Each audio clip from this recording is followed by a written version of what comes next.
disebut dengan masa-masa jahiliyah. Jahiliyah, bodoh.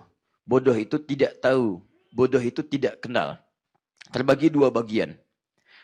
Kalau ada kata jahiliyah, turunan dari kata jahil, sifatnya disebut dengan jahala. Jahala itu punya dua arti. Satu, diddul ilmi, lawan dari tahu, tidak tahu. Jelas ya? Misal, saya tanyakan pada Anda, hari apa ini? Anda jawab, saya tidak tahu. Nah, itu dalam bahasa Arab berarti disebut dengan jahil, orang yang tidak tahu. Paham ya? Baik, saya ulang. Diddul ilmi, lawan dari tahu. Jadi kalau ada seseorang ditanya, kemudian dia mengatakan saya tidak tahu, maka disebut dengan jahil. Jahil itu orang yang tidak tahu.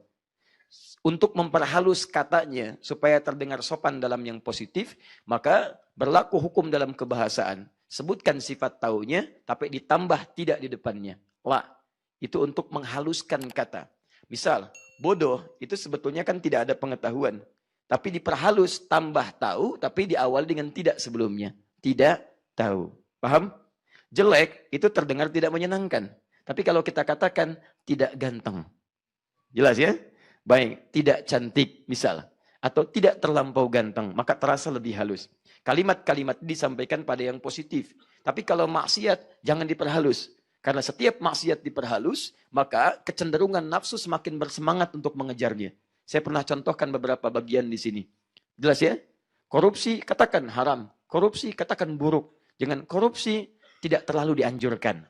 Itu bahaya gitu ya. Baik, paham ya? Mencuri tidak terlalu diperkenankan. Selesai, mencuri haram, mencuri buruk. Makanya pelakunya pun jangan selalu diberi kesempatan dengan bahasa yang halus. Jangan diturunkan.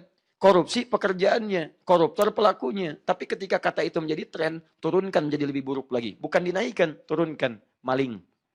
Jelas. Jadi ketika ada orang-orang mencuri dengan dampak yang lebih besar, samakan dengan pencuri-pencuri ayam dan sebagainya. Pakaikan dia jaket kuning misalnya, kemudian tuliskan di belakangnya, maling.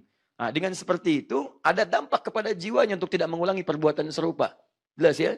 Sama dengan perbuatan yang lainnya. Ya, laki-laki yang suka mencari yang bukan mahramnya, perempuan yang keluyuran malam tidak jelas, jangan diturunkan nilainya. Sebutkan kalimat yang kasar, yang dengan kalimat itu layak dengan kekasaran perbuatannya. Ketika Anda turunkan, maka seakan-akan jadi sebuah perbuatan yang istimewa. Perempuan yang buruk misalnya malam-malam keluar, disebut kupu-kupu malam. Baik ya, mau kemana Pak? Jadi kupu-kupu. Masya Allah. Beda kan? Baik. Teman-teman,